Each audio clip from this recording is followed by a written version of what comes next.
Salutation, my students of siege warfare. Today we're going over a lesser known siege weapon, but fair warning, this is going to be a boring episode.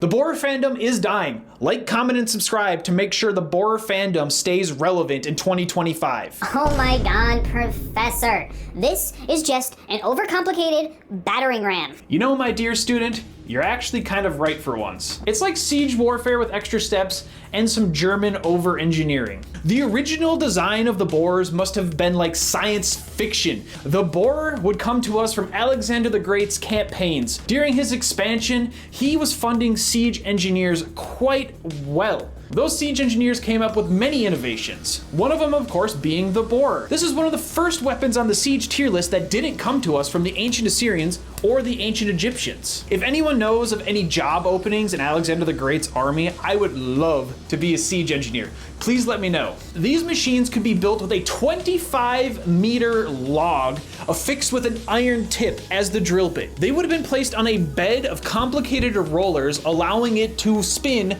quite efficiently. To achieve that spinning motion, two windlasses would be placed, one on either side, and ropes would be systematically wrapped around the log, so as you crank the windlasses, the log spins like a drill. That's so cool. Smaller versions of the Boar did exist. They're basically just oversized bow drills. These men could drill small, tiny holes all over the opposing wall, turning it into Swiss cheese. Pro tip though, angle it at a slight upward angle. This will allow all the brick dust to come pouring out of the hole so that your drill hole doesn't get all clogged up. Nobody wants a clogged drill hole. And this leads us to Professor Siege Captain's 100% historically accurate ranking of the Boar. I'm giving the Boar a D tier. The Boar goes right alongside the long wooden pole. The Boar is an overcomplicated device, making it a logistical nightmare because you need giant logs with iron tips on them. Even after drilling these holes, the walls are probably not going to topple over. Now you need to deploy the battering rams that you probably could have just deployed in the first place. I've said Boar so many times it has lost all meaning. But I, Professor Siege Captain, am an eternal student. Please let me know if I missed any cool facts or misconstrued any facts about the Boar. Class dismissed, wall drillers.